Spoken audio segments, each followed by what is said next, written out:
പരിശുദ്ധ അമ്മയ്ക്കും തിരുക്കുമാരനും കോടാനുകോടി നന്ദി പറഞ്ഞുകൊണ്ട് ഞാൻ എൻ്റെ സാക്ഷ്യം ഇവിടെ സമർപ്പിക്കുന്നു. എൻ്റെ പേര് നിഖില ചെറിയാൻ. ഞാൻ തൈക്കുടം വൈറ്റിലയിൽ നിന്ന് വരുന്നു. ഇതെൻ്റെ അമ്മ ജോയ്സി ജോസഫ്. ഞാനിവിടെ പറയുന്നത് രണ്ടാമത്തെ സാക്ഷ്യമാണ്. എൻ്റെ ആദ്യത്തെ സാക്ഷ്യം ഞാൻ ന്യൂസിലാൻഡിൽ പോയ അനുഗ്രഹം ലഭിച്ച സാക്ഷ്യമാണ് ഇവിടെ പറഞ്ഞത്. ഞാനൊരു നേഴ്സാണ്. ഞാനൊരു 2024 ഞാൻ OET പാസ്സാവുകയും ന്യൂസിലാൻഡിൽ പോവുകയും ചെയ്തു ജൂലൈ മാസത്തിൽ. അവിടെ ആ ഒരു സമയത്ത് ജോലിക്ക് ഭയങ്കര തടസ്സം അനുഭവപ്പെടുന്ന സമയമായിരുന്നു. എന്നിരുന്നാലും മാതാവിനോട് പ്രാർത്ഥിച്ച് ഞാൻ ആ സമയം പോയി. ഒരു 4 മാസത്തോളം അവിടെ ചിലവഴിച്ചു. ഈ 4 മാസവും എനിക്ക് ജോലിയില്ലാതെ ഞാൻ കഷ്ടപ്പെടുമായിരുന്നു. ഒത്തിരി ആപ്ലിക്കേഷൻസ് അയക്കും, അതെല്ലാം റിജക്ഷൻ ആകും. അതിൻ്റെ ഇടയ്ക്ക് എനിക്കൊരു ഇൻ്റർവ്യൂ അവിടെ വന്നു. അത് ഞാൻ ലഭിക്കുമെന്ന് വിചാരിച്ച് അവിടെ പോയി അറ്റൻഡ് ചെയ്തു. നല്ല എളുപ്പമൊക്കെ ആയിരുന്നു. പക്ഷേ അതും ഞാൻ ഔട്ടായി, സെലക്ഷൻ ആയില്ല. അത് തുടർന്ന് ഞാനൊരു നവംബർ വരെ അവിടെ നിൽക്കുകയും പിന്നെ ജോലിയില്ലാതെ മടങ്ങി നാട്ടിലേക്ക് വരേണ്ട അവസ്ഥയും വന്നു. ഞാൻ വിദേശത്ത് പോയതിന് ഒരു 15 ലക്ഷത്തോളം രൂപ ചിലവായി പോയായിരുന്നു.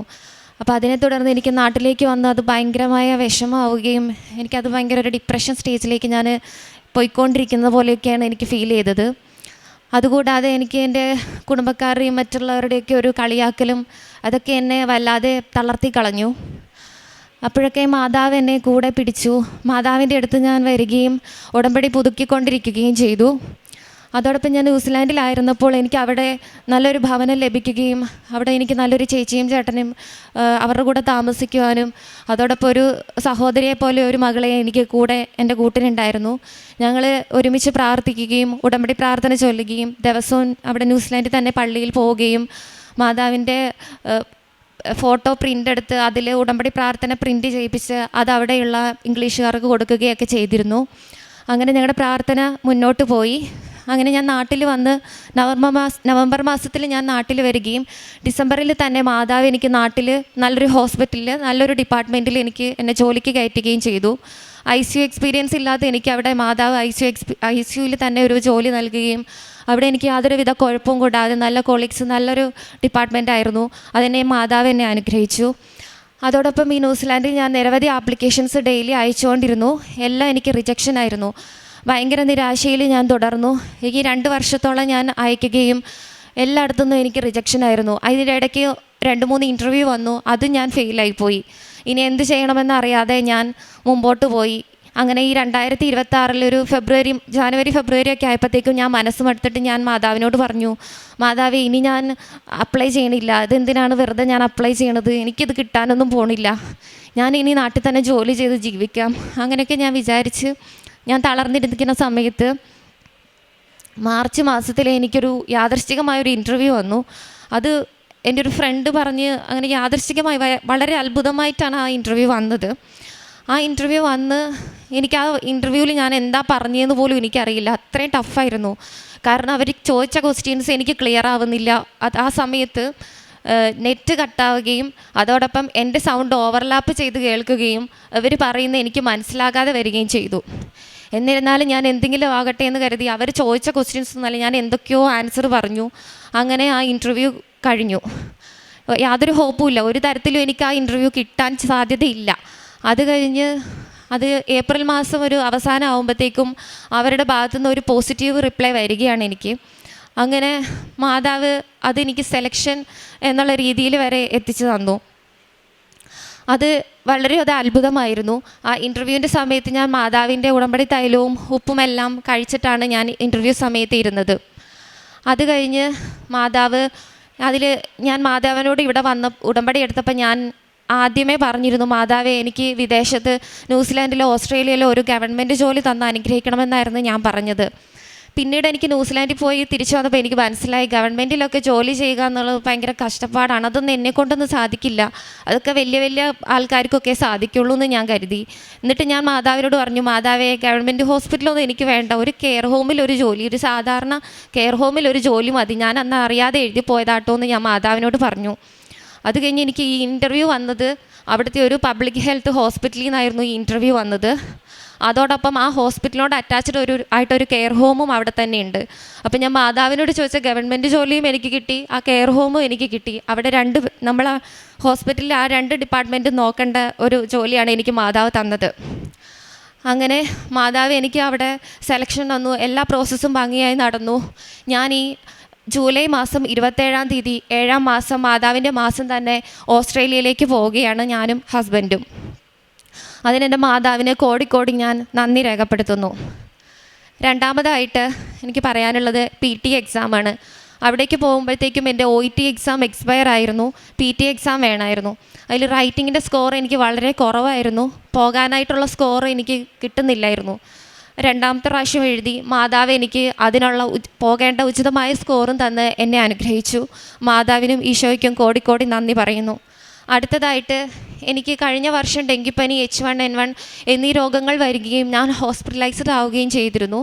അതോടൊപ്പം അന്ന് എക്സ്റേ എടുത്ത സമയത്ത് എൻ്റെ എക്സ്റേയിൽ നിറച്ച് പാച്ചസ് ഉണ്ടെന്നും ഡോക്ടർ പറയാനിടയായി. അപ്പോൾ എനിക്ക് തോന്നി മെഡിക്കൽ ചെയ്യാൻ നേരത്ത് അതെന്തായാലും ഒരു നെഗറ്റീവായിട്ട് വരികയും മെഡിക്കൽ പാസ്സാവാൻ സാധ്യത കുറവാണെന്നും എനിക്ക് തോന്നി. ഞാൻ മെഡിക്കലിൻ്റെ സമയത്ത് മാതാവിൻ്റെ ഉടമ്പടി തൈലവും ഉപ്പും തേച്ച് പ്രാർത്ഥിച്ചാണ് ഞാൻ പോയത്. അതോടൊപ്പം എൻ്റെ നട്ടെല്ലിന് ഒരു വളവുണ്ടായതായിട്ടും ആ മുൻപെടുത്ത എക്സ്റേയിൽ കാണപ്പെട്ടിരുന്നു.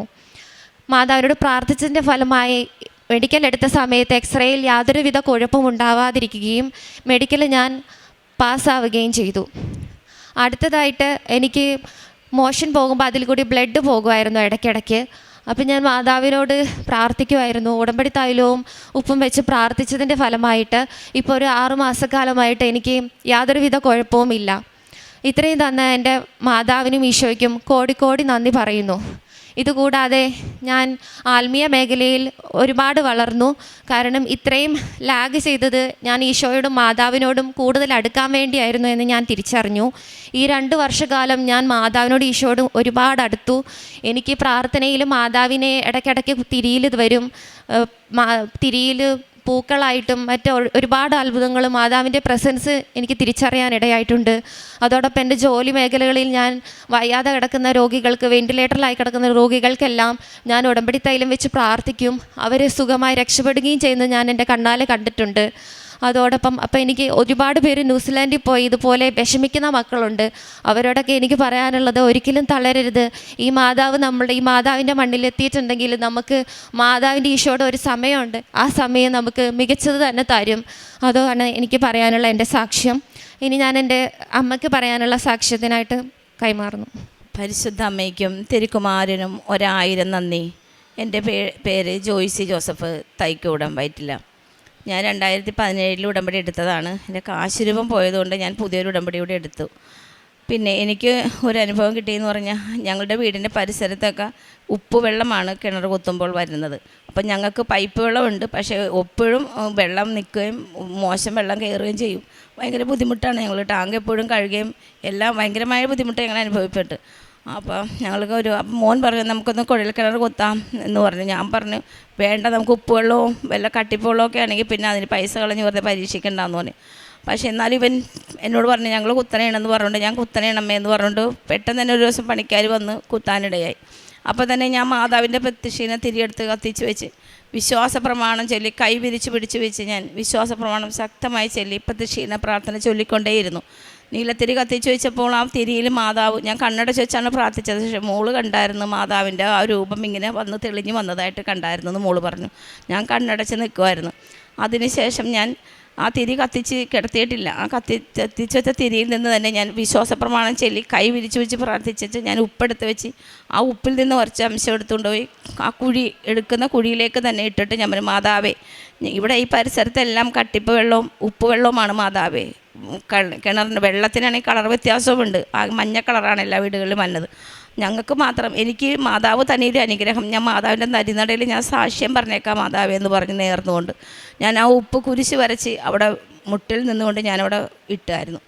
ഇട്ട് ഒരു അരമണിക്കൂറിന് ശേഷം വെള്ളം കാണാൻ തുടങ്ങി. വെള്ളം കണ്ടപ്പോൾ തന്നെ ആ ചേട്ടൻ എനിക്ക് വെള്ളം എടുത്തത് നല്ല വെള്ളമാണെന്ന് പറഞ്ഞ് ഞാനെടുത്ത് നോക്കുമ്പോൾ നല്ല കണ്ണീര് പോലത്തെ വെള്ളമാണ്. പക്ഷേ വായിൽ നേരം വെച്ച് നോക്കിയില്ല. അത് കഴിഞ്ഞ് കുറച്ചും കൂടി കഴിഞ്ഞപ്പോഴേക്കും എനിക്ക് വെള്ളം വായിൽ വെക്കാൻ തന്നു. ഒരു ഉപ്പ ഒന്നും എനിക്ക് ആ വെള്ളത്തിന് ഉണ്ടായിരുന്നില്ല. ഇന്നും ഞങ്ങൾ ആ വെള്ളം ഉപയോഗിക്കുന്നു. പൈപ്പ് വെള്ളം ഞങ്ങൾ എടുക്കാറേ ഇല്ല. ഇന്ന് ഞങ്ങൾ ആ വെള്ളം തന്നെയാണ് യൂസ് ചെയ്യണത്. പരിശുദ്ധ അമ്മ ഞങ്ങൾക്ക് ഈശോയും ഞങ്ങൾക്ക് ചെയ്തു തന്ന ഈ വലിയൊരു അനുഗ്രഹം ഞാൻ എൻ്റെ മാതാവിനും തിരുക്കുമാനും 1000 നന്ദി പറഞ്ഞുകൊള്ളുന്നു. പിന്നെ എൻ്റെ രണ്ടാമത്തെ സാക്ഷ്യം എന്ന് പറഞ്ഞാൽ, എൻ്റെ മകൾ UK അവളോട് വിസ ഇല്ലാതിരുന്നപ്പോൾ ഞാൻ മാതാവിനെ ഉടമ്പടിയിൽ വെച്ചിരുന്നു. മാതാവേ, ഒത്തിരി പിള്ളേർ വിസ ഇല്ലാതെ കഷ്ടപ്പെട്ട് തിരിച്ചു പോരുന്ന സമയമായിരുന്നു. അപ്പോൾ ഞാൻ മാതാവിനോട് പറഞ്ഞു, മാതാവേ എൻ്റെ മോൾക്ക് അവിടെ വിസ കിട്ടണേ, ഞാൻ മാതാവിൻ്റെ തള്ളി സാക്ഷ്യം പറഞ്ഞോളാന്ന്. എൻ്റെ മോൾക്ക് വിസ കിട്ടി. ഞാൻ ദൈവത്തിന് 1000 നന്ദി പറഞ്ഞു. പിന്നെ പ്രേക്ഷിത പ്രവർത്തനമായിട്ട് ഞങ്ങൾ പത്രം മേടിച്ച് എല്ലാ മാസവും ഞങ്ങൾ മോളും കൂടി, മോള് വേറെ വഴിയരികളിൽ കൊടുക്കും, ഞാൻ വഴിയരിയിൽ മെട്രോ സ്റ്റേഷൻ്റെ താഴത്തൊക്കെ വഴിനീരെ വെച്ച് കൊടുന്ന് പ്രാർത്ഥിച്ച് വിശ്വാസപ്രമാണം ചൊല്ലി എല്ലാ മക്കൾക്കും ഞാൻ പത്രം കൈമാറാറുണ്ട്. അതുപോലെ തന്നെ ഞങ്ങൾ രോഗികളെ കാണാനും ഓൾഡ് ഹോമിൽ പോയി അവർക്ക് ഭക്ഷണം വാരി കൊടുക്കും, അവർക്ക് വേണ്ട ചെയ്തു കൊടുക്കും, സാമ്പത്തികമായിട്ട് ഞങ്ങൾ കൊടുക്കാറുണ്ട്. പിന്നെ ഭക്ഷണമാണെങ്കിലും ഞങ്ങൾ മിക്ക ദിവസങ്ങളിലും ഞങ്ങൾ വഴിയരികിലൊക്കെ കൊണ്ടുപോയി വെച്ച് ഭക്ഷണം പാക്ക് ചെയ്ത് കൊടുക്കാറുണ്ട്. ഇത്രയും പ്രേക്ഷിത പ്രവർത്തനം ഞങ്ങൾ ചെയ്യാറുള്ളതാണ്. ഈ ദൈവം ഞങ്ങൾക്ക് തന്ന ഈ ഒരു അനുഗ്രഹത്തിന് ഞങ്ങൾ 1000 നന്ദി പറഞ്ഞുകൊള്ളുന്നു. ജെറമിയ പ്രവാചകൻ്റെ പുസ്തകം 32-ാം അധ്യായം 40 മുതലുള്ള വാക്യങ്ങൾ. ഞാൻ അവരുമായി ശാശ്വതമായ ഒരു ഉടമ്പടി ഉണ്ടാക്കും. അവർക്ക് നന്മ ചെയ്യുന്നതിൽ നിന്ന് ഞാൻ പിന്തിരിയുകയില്ല. അവർ എന്നിൽ നിന്ന് പിന്തിരിയുകയില്ല. അവർ എന്നിൽ നിന്ന് പിന്തിരിയാതിരിക്കാൻ എന്നോടുള്ള ഭക്തി ഞാൻ അവരുടെ ഹൃദയത്തിൽ നിക്ഷേപിക്കും. പരിശുദ്ധ അമ്മയുടെ പ്രത്യക്ഷീകരണ സാക്ഷിയായിട്ട് നിഖില ചെറിയൻ, ജോയ്സി ജോസഫ് തങ്ങളുടെ അനുഭവസാക്ഷി നമുക്ക് മുമ്പിൽ പങ്കുവെക്കുകയായിരുന്നു. അനുഭവസാക്ഷ്യത്തിൽ നമുക്ക് മനസ്സിലാക്കുവാനായിട്ട് സാധിക്കുക, തനിക്ക് ഓസ്ട്രേലിയ ഗവൺമെൻറ് ജോലി ലഭിച്ചു കഴിഞ്ഞാൽ അത് കുറച്ച് പാടാകും. എന്നാൽ അതിനെ തുടർന്നൊരു കെയർ ഹോമിലാണെങ്കിൽ കുറച്ച് എളുപ്പമെന്നുള്ളൊരു ചിന്തയോടു കൂടിയാണ് പരിശുദ്ധ അമ്മയുടെ മുമ്പിൽ നിയോഗം സമർപ്പിച്ചത്. എന്നാൽ പരിശുദ്ധ അമ്മയുടെ ഇടപെടലിലൂടെ ഗവൺമെൻറ് ജോലിയും അതിനെ തുടർന്നുള്ള കെയർ ഹോമിലേക്കുള്ള ജോലിയോടെയാണ് പരിശുദ്ധ അമ്മ നൽകി അനുഗ്രഹിക്കുക ചെയ്തത്. എന്നാൽ ഈ ജോലിയിലേക്ക് വരുന്ന മുമ്പ് കടന്നുപോയ ബുദ്ധിമുട്ടുകളും പ്രയാസങ്ങളും ഏറെ തന്നെയായിരുന്നു. കാരണം ന്യൂസിലാൻഡിൽ നിന്ന് 4 മാസത്തോളം അവിടെ വെറുതെ നിന്നിട്ട് ജോലി ചെയ്യാതെ കണ്ട് തിരിച്ചു വരേണ്ട അവസ്ഥ വരുമ്പോഴും നാട്ടിൽ ജോലി ലഭിക്കുമ്പോഴും പുറത്തേക്ക് പോകുവാനുള്ള നിരവധി അവസരങ്ങൾ നോക്കുന്നുണ്ടായിരുന്നെങ്കിലും യാദൃശ്ചികമായിട്ടാണ് ഓസ്ട്രേലിയക്ക് പോകാനുള്ള ഇൻ്റർവ്യൂ ഒക്കെ കടന്നു വരിക ചെയ്യുന്നത്. എന്നാൽ അവിടെ ഇൻ്റർവ്യൂ നടക്കുമ്പോഴാണെങ്കിൽ പോലും തൻ്റെ തന്നെ മെറിറ്റ് കൊണ്ടല്ല, പരിശുദ്ധ അമ്മയുടെ കൃപയിലാണ് ഈ ജോലി ലഭിച്ചെന്നുള്ളൊരു ബോധ്യത്തോടു കൂടിയാണ് നമുക്ക് മുമ്പിൽ ഈ സാക്ഷ്യം പറയുക. കാരണം പൂർണ്ണമായിട്ട് പരിശുദ്ധ അമ്മയോട് ചേർന്നുകൊണ്ടും ഉടമ്പടിയോട് ചേർന്നുകൊണ്ടുള്ള ഒരു ക്രമമുള്ള ജീവിതം തന്നെയാണ് ഈ ഒരു പരിശുദ്ധ അമ്മയുടെ അനുഗ്രഹത്താൽ ഈ ജോലി ലഭിക്കുവാനായിട്ട് ഈ കുടുംബത്തെ അനുഗ്രഹിക്കുക ചെയ്തത്. അതോടൊപ്പം തന്നെയാണെങ്കിലും ഈ അമ്മയുടെ സാക്ഷ്യത്തിലാണ് നമുക്ക് കേൾക്കുവാനായിട്ട് സാധിക്കും. എപ്പോഴൊക്കെ കുഴൽക്കിണറെടുത്തു കഴിഞ്ഞാലും ചെളിയോടും ഉപ്പിൻ്റെ രസത്തിലൂടെ വെള്ളം കിട്ടുക, എന്നാൽ ഉടമ്പടി നിറച്ച വസ്തുക്കളോടുകൂടി കുറച്ച് വിശ്വാസത്തോടെയുള്ള പ്രാർത്ഥനയിൽ അത് നല്ല കണ്ണീര് പോലുള്ള വെള്ളം നൽകി പരിശുദ്ധം അനുഗ്രഹിക്കുക ചെയ്തു. അതോടൊപ്പം തന്നെ ഈ അമ്മയുടെ വാക്കുകളിൽ തൻ്റെ മക്കൾക്കാണെങ്കിലും നിരവധിയായ തടസ്സങ്ങൾ പരിശുദ്ധമ്മയുടെ നിയോഗത്തിൽ ഉടമ്പടിയിൽ വെച്ച് പ്രാർത്ഥിച്ചപ്പോൾ പരിശുദ്ധമ്മ അത് വലിയ അനുഗ്രഹങ്ങളായിട്ട് ഇവരെ അനുഗ്രഹിക്കുക ചെയ്തു. ഇനി മുമ്പോട്ടുള്ള ഇവിടെ ജീവിതത്തിൽ പരിശുദ്ധമ്മ ഇവരെയും ഇനിയും പ്രത്യക്ഷീകരണ സാക്ഷിയായിട്ട് ഈ അൾത്താരയിൽ ഉയർത്തട്ടെ എന്ന് നമുക്ക് പ്രാർത്ഥിക്കാം. ഒപ്പം നമ്മളെയും പരിശുദ്ധ അമ്മയുടെ പ്രത്യക്ഷീകരണ സാക്ഷികളായിട്ട് നമ്മുടെയൊക്കെ പ്രാർത്ഥന നിയോഗങ്ങളും അവിടുന്ന് അനുഗ്രഹിക്കട്ടെ എന്ന് എല്ലാവിധമായ തടസ്സങ്ങളും മാറ്റി പരിശുദ്ധ പ്രത്യക്ഷീകരണ സാക്ഷിയായിട്ട് ഈ ആൾത്താരിൽ ഉയർത്തുവാൻ നമ്മളെ അനുഗ്രഹിക്കണമേ എന്ന് പ്രാർത്ഥിക്കുകയും ചെയ്യാം. അത്യപൂർവ ദൈവാനുഭവങ്ങൾ ഇനി നിങ്ങൾക്കും സ്വന്തം. ഈ യൂട്യൂബ് ചാനൽ ഇതുവരെ സബ്സ്ക്രൈബ് ചെയ്തിട്ടില്ലെങ്കിൽ ഇപ്പോൾ തന്നെ സബ്സ്ക്രൈബ് ചെയ്യുക. ഈ വീഡിയോ ഇപ്പോൾ തന്നെ നിങ്ങളുടെ സുഹൃത്തുക്കൾക്ക് ഷെയർ ചെയ്തുകൊണ്ട് കർത്താവിൻ്റെ പ്രേക്ഷിതരാകുക.